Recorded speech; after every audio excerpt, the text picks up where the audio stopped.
Hello student, सभी को नमस्कार।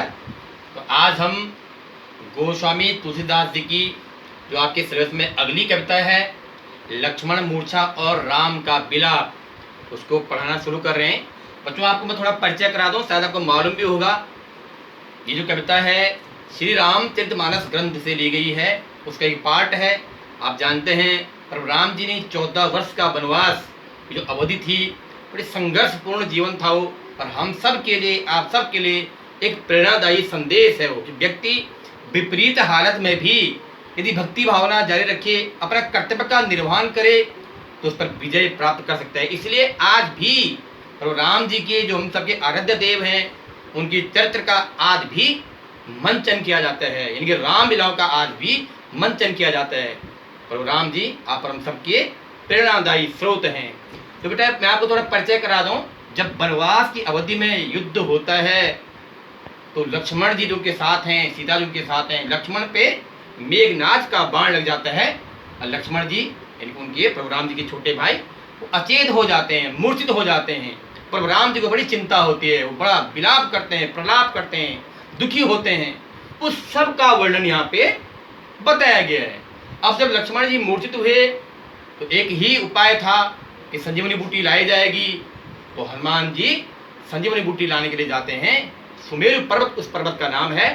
तो आप जानते हैं पूरा पर्वत उठा के लाए थे। बहुत लंबी चौड़ी ये एक तरह से व्याख्यान है जो हम पढ़ेंगे यहाँ पे, और खुद भी हम अपने आप को आत्मसात करेंगे। हमें एक सौभाग्य है ये कि हम श्री रामचरितमानस ग्रंथ का एक पार्ट पढ़ेंगे। भक्ति भावना से जुड़ा हुआ है और कारुणिक, जिसे बोलते हैं मार्मिक चित्रण यहाँ पे किया गया है। तो इस जो पहला दोहा है जो हम आपको पढ़ा रहे हैं आज, इस पहले दोहे में हनुमान जी जो कि संजीवनी बूटी ले जाते हैं, वो प्रभु राम जी से एक तरह से निवेदन कर रहे हैं, प्रार्थना कर रहे हैं कि मुझे आप आज्ञा दें। यानी कि इस दोहे में बड़ा ध्यान दें, मैंने कहा ना दोहा है ये। फिर वही क्वेश्चन जो मैंने पिछली बार कहा था, प्रश्न पूछा जाता है, ये गद्यांश आ गया। कभी कभी प्रश्न पूछा जाता है पेपर में, यह गद्यांश किस छंद में है, तो ये दोहा छंद है। अपन किताब भी आप ध्यान से देखते रहें। तो बेटा यहाँ पे प्रसंग ये रहेगा कि प्रस्तुत दोहे में या प्रस्तुत काव्यांश में हनुमान जी अपने आराध्य देव प्रभु श्री राम जी से संजीवनी बूटी लाने के लिए प्रार्थना कर रहे हैं। तुलसीदास जी ने उसी का बड़ा मार्मिक चित्रण प्रस्तुत किया है। ध्यान दे बेटा, आपको मैंने शब्दार्थ भेजे थे, वो ध्यान से याद कर लें, आपको समझने में आसानी रहेगी। कह रहे तव प्रताप, तव मैंने होता है तुम्हारा, प्रताप यानी वीरता, उर होते हैं हृदय के लिए, राख रख कर प्रभु प्रभु श्री राम के लिए बोला गया है। जय हो मैंने जाऊंगा, नाथ स्वामी के लिए बोला, तुरंत यानी जल्दी। आगे बोला गया है अस कई, ऐसा कहते हुए, आयसु आज्ञा मांग रहे हैं। पाई पद, अनुप्रास अलंकार भी है, पौ है, पौ है। पाई पद, पद बोलते हैं चरणों के लिए, पैरों के लिए। तुम्हारे चरणों की मैं क्या करता हूँ, वंदना करता हूँ। हनुमान जी कह रहे हैं चलो हनुमंत, हनुमंत हनुमान जी के लिए बोला गया। भरत बाहुबल, भरत के समान बाहुबली, शक्तिशाली, शील गुण, शील स्वभाव प्रभु राम जी का सौम्य व्यवहार था। प्रभु पद, प्रभु के चरणों पे क्या कर रहे हैं, प्रीति अपार, प्रीति बोलते प्रेम के लिए, प्यार लगन, प्रीति अपार, प्रभु के चरणों से अपार प्रेम करते हैं हनुमान जी। मन मऊ, मन ही मन, मन ही मन, जात सराहत बोलते हैं प्रशंसा करना, साथ में प्रशंसा करना, तारीफ करना, पुनि पुनि, बार बार। पवन कुमार हनुमान जी ने बोला गया। अब ध्यान से सुने, तव प्रताप और राखी प्रभु।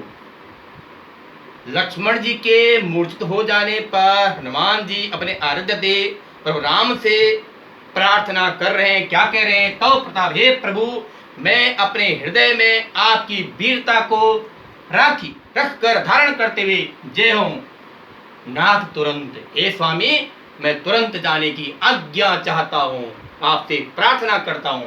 अस कई, ऐसा कहकर, आयसु ऐसा कहते हुए, ऐसा बोलते हुए, पाई पद बंदी, हनुमान जी प्रभु श्री राम के पैरों की वंदना करते हुए चलो हनुमंत, संजीवनी बूटी लाने के लिए चलते हैं, प्रस्थान कर रहे हैं। भरत बाहुबल, शील गुण। अब वो मन ही मन क्या कह रहे हैं, प्रभु राम जी कैसे हैं, भरत बाहुबल, भरत जी के समान शक्तिशाली हैं वो, यानी उनकी भुजाओं में ताकत है, प्रभु राम की भुजाओं में ताकत है, ऐसा हनुमान जी कह रहे हैं। भरत बाहुबल, शील गुण, शील स्वभाव, सौम्य व्यवहार, मृदु स्वभाव, कोमल स्वभाव के लिए बोला गया है। भरत जी क्या करें कि हनुमान जी क्या करें कि भरत जी जैसी भुजाओं के शक्तिशाली हैं प्रभु राम जी, शील गुण, शील स्वभाव है, प्रभु पद और प्रभु के चरणों में प्रीति अपार, अपार प्रेम करते हैं। अर्थात कहने का तात्पर्य है हनुमान जी प्रभु श्री राम जी के शील स्वभाव से, शक्तिशाली भुजाओं से और उनके चरणों से अपार प्रेम करते हैं, अपार स्नेह रखते हैं। मन महु जात सराहत। अब हनुमान जी जाने को तत्पर हैं, उत्सुक हैं, इसलिए प्रार्थना कर उनसे आवेदन निवेदन कर रहे हैं। मन महु जात सराहत। हनुमान जी प्रस्थान करते समय, जाते समय जब सजीवनी बूटी लेने के जा रहे हैं तो मन ही मन इन सभी गुणों की, किन जो परम हमने बताए प्रभु राम जी के बारे में, मन ही मन तारीफ करते हैं, प्रशंसा करते हैं। पुनि पुनि मनी बार बार, अलंकार है बेटे यहाँ पे, मैंने पहले भी कहा था अलंकार, पुनि पुनि पुनि मनी बार, फिर एक ही शब्द 2 बार आ रहा है और उसका अर्थ वही रिपीट हो रहा है।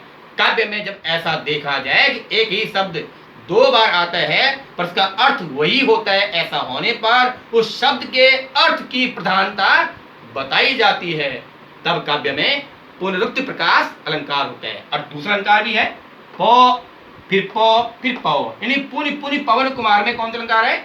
अनुप्रास अलंकार। केवल पुनि पुनि मतलब क्या है? पूर्व प्रकाश अलंकार है। अरे पुनि पुनि पवन कुमार में अनुप्रास अलंकार। अब अर्थ ध्यान से, लास्ट लाइन का, मन मोह जा सराहत।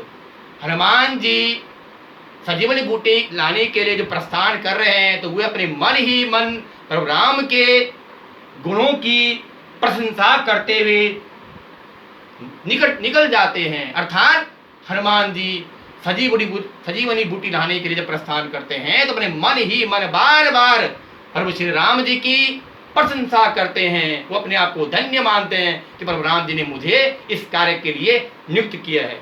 तो बेटा ये था इसका अर्थ। मैंने आपको पहले भी कहा है, जितनी आपको वीडियो भेजी जाती है प्लीज उसी दिन उसका अर्थ लिख लें, कहाँ पर कौन सा अलंकार है ये भी जरूर लिखें।